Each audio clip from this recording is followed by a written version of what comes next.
Assalamualaikum warahmatullahi wabarakatuh. Anak-anak ibu dari kelas 12 IPS 1, 12 IPS 2, dan 12 IPS 3. Apa kabar kalian semua? Semoga kalian tetap sehat-sehat saja dan tetap mematuhi protokol kesehatan. Nah, gimana? Apakah kalian masih semangat PJJ? Nah, ibu harap kalian tetap semangat melaksanakan PJJ walaupun di tengah pandemi seperti ini. Nah, oke. Bertemu lagi sama Ibu Asti. Nah, di sini kalian pasti tahu kalian akan belajar tentang apa? Nah, kalian akan belajar tentang sosiologi. Nah, sebelum kita memulai pembelajaran, ada baiknya kita berdoa dulu kepada Tuhan Yang Maha Esa. Semoga pembelajaran kita kali ini diberikan kelancaran dan kemudahan, serta ilmu yang dapat kalian pahami dan dapat berguna dalam kehidupan kalian sehari-hari. Oke, berdoa menurut kepercayaan dan keyakinan kalian masing-masing. Berdoa dimulai.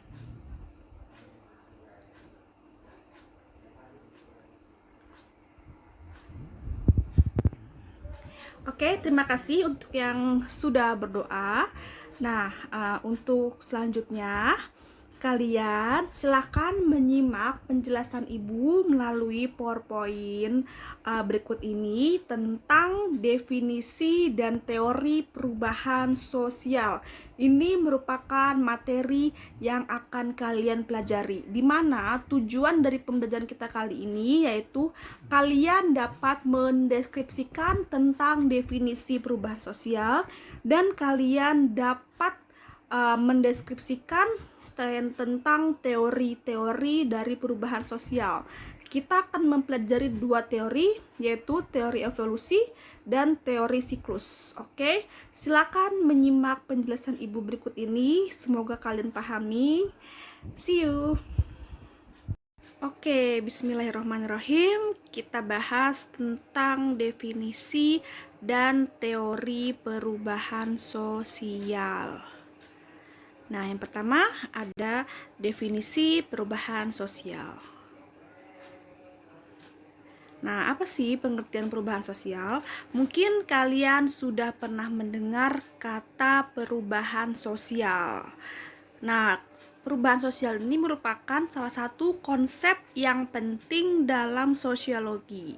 Nah, ini ada beberapa ahli yang mengemukakan tentang arti dari perubahan sosial. Yang pertama ada dari McIver.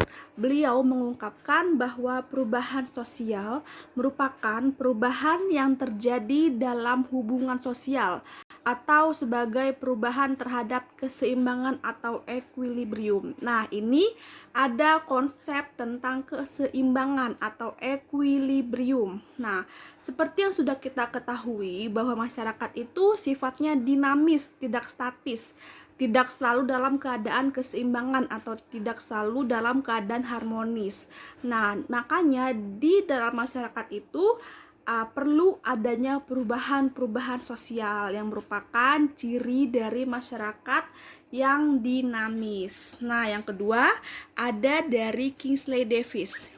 Perubahan sosial adalah perubahan yang terjadi dalam struktur dan fungsi masyarakat.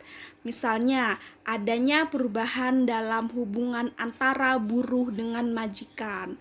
Nah, ini Kingsley Davis mengemukakan bahwa perubahan sosial itu sifatnya mutlak, pasti ada di setiap masyarakat dan biasanya ada dalam struktur. Misalnya dalam keluarga kalian pasti terdapat perubahan sosial dalam bidang pendidikan, dalam bidang politik, dalam bidang ekonomi, pasti adanya perubahan-perubahan sosial. Misalnya di keluarga kalian adanya perubahan pola interaksi yang tadinya bersifat dekat tapi sekarang sudah mulai jauh dengan adanya teknologi. Nah, yang ketiga ada Arti perubahan sosial dari Gillian dan Gillian. Perubahan sosial dianggap sebagai suatu variasi dari cara-cara hidup yang telah diterima, baik karena kondisi geografis, komposisi penduduk, kebudayaan material, ideologi, maupun karena adanya difusi atau penemuan baru dalam masyarakat. Nah, ini Gilin dan Gilin itu berpendapat bahwa perubahan sosial itu terjadi karena adanya perubahan kondisi geografis atau perubahan iklim. Misalnya terjadi perubahan sosial dalam bidang pakaian karena adanya pola iklim, terus adanya komposisi penduduk, terus adanya penemuan-penemuan baru. Nah, karena adanya misalnya karena bertambah komposisi penduduk tersebut, maka lahirlah suatu penemuan-penemuan baru dalam masyarakat. Nah, yang keempat ada dari Samuel Koning. Perubahan sebagai modifikasi-modifikasi yang terjadi dalam pola kehidupan manusia. Nah, baik itu dalam bidang pendidikan, politik, ekonomi, keluarga, sosial budaya, hukum, keamanan. Nah, itu pasti ada modifikasi terbaru atau penemuan-penemuan baru sehinggalah muncul suatu perubahan sosial. Nah, yang kelima ada Selo Sumarjan. Perubahan sosial sebagai perubahan pada lembaga-lembaga kemasyarakatan dalam suatu masyarakat yang mempengaruhi sistem sosialnya, termasuk di dalamnya nilai-nilai, sikap, dan pola perilaku di antara kelompok dalam masyarakat.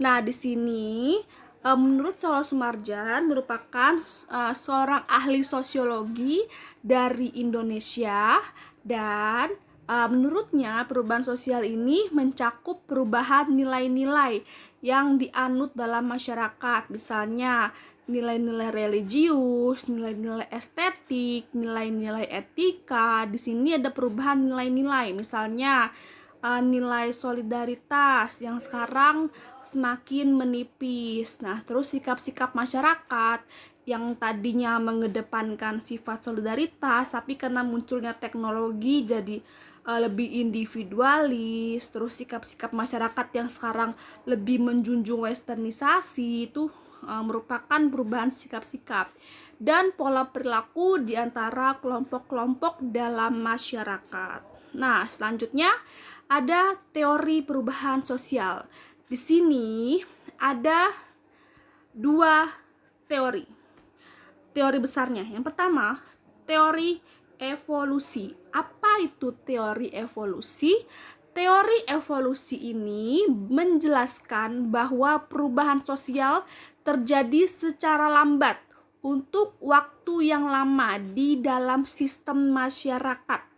Nah, yang kedua ada teori siklus.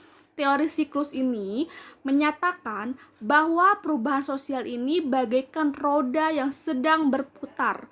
Artinya, perubahan zaman merupakan sesuatu yang tidak dapat dihindari oleh manusia. Nah, ini ada jenis-jenis teori evolusi. Yang pertama, ada teori evolusi unilinear. Teori ini menyatakan bahwa manusia dan masyarakat mengalami perkembangan yang sesuai dengan tahap-tahap tertentu. Contohnya, perkembangan masyarakat dari kalian pernah belajar sejarah? Nah, di situ ada perkembangan masyarakat dari zaman Homo sapiens, sehingga terbentuklah kondisi manusia yang lebih sempurna. Nah, itu berdasarkan pembabakan sejarah tersebutlah contoh dari teori evolusi unilinear. Yang kedua ada teori evolusi universal. Teori ini menyatakan bahwa perkembangan masyarakat tidak perlu melalui tahapan tertentu. Yang ketiga, teori evolusi multilinear. Teori ini menyatakan bahwa perubahan sosial dapat terjadi dalam beberapa cara, tetapi cara tersebut akan mengarah ke arah yang sama, yaitu terciptanya suatu tujuan yang sama. Nah, ini ada bagan dari teori evolusi dan teori siklus atau teori melingkar. Nah, yang pertama, teori evolusi ini contohnya perubahan masyarakat dari tahap yang lebih primitif ke arah yang lebih modern. Contohnya seperti apa, Bu? Contohnya, misalnya perkembangan dari manusia yang primitif terus ke arah manusia yang lebih modern. Contohnya kayak tadi, manusia Homo sapiens lebih maju bertahap ke arah manusia yang lebih sempurna. Nah, yang kedua, contohnya perkembangan sistem barter, dari yang tadinya barter terus lambat laun sampai mengenal uang, baik itu uang kertas, uang giral, terus ATM, terus dalam bentuk cek, giro, dan lain-lain. Nah, yang kedua ada teori perubahan melingkar atau siklus. Nah, teori ini berputar dari arah perubahan dalam pola siklus ini seperti spiral yang tidak ada ujungnya. Di dalam perubahan ini tidak ada batas yang jelas antara pola hidup tradisional dan pola modern. Nah, kalau tadi di dalam teori evolusi, perkembangan manusia itu dari tahap primitif ke arah yang modern, tapi dalam perubahan siklus ini tidak terkendali, tidak ada batasnya antara yang primitif, tradisional ke yang modern. Nah, di sini misalnya bisa saja kehidupan modern balik lagi ke kehidupan primitif. Contohnya seperti model pakaian yang biasanya lebih meniru yang saat ini, bisa saja meniru ke model-model yang seperti zaman dulu, misalnya model-model bahan kebaya seperti itu. Dan misalnya perkembangan dalam bidang mode pakaian, mode sepatu. Nah, itu contoh-contoh lain dari teori perubahan melingkar, bahwa manusia itu pasti berkembang. Tidak ada batas yang jelas antara yang primitif dan yang modern. Bisa saja modern balik lagi ke primitif dan begitu seterusnya. Nah, mungkin itu saja yang dapat Ibu jelaskan. Untuk kurang lebihnya nanti kita akan bahas lagi di dalam WhatsApp group. Oke, cukup sekian. Wassalamualaikum warahmatullahi wabarakatuh. Nah, oke, gimana penjelasan Ibu tadi? Apakah dapat kalian pahami? Terima kasih untuk kalian yang sudah menyimak materi tersebut. Dan untuk selanjutnya, mari kita diskusi melalui WhatsApp group. Silahkan kalian menanyakan hal-hal apa saja yang belum kalian pahami terkait materi yang tadi sudah Ibu jelaskan. Silahkan kalian bertanya, dan silakan nanti kalian bisa menanggapi pertanyaan dari teman kalian. Dan pokoknya semua hal yang kalian lakukan itu tidak sia-sia, karena semakin kalian aktif, kalian akan mendapatkan nilai plus. Oke, seperti itu saja dari Ibu. Mari kita berdiskusi melalui WhatsApp group. Untuk kurang lebihnya mohon maaf. Assalamualaikum warahmatullahi wabarakatuh. Sampai jumpa.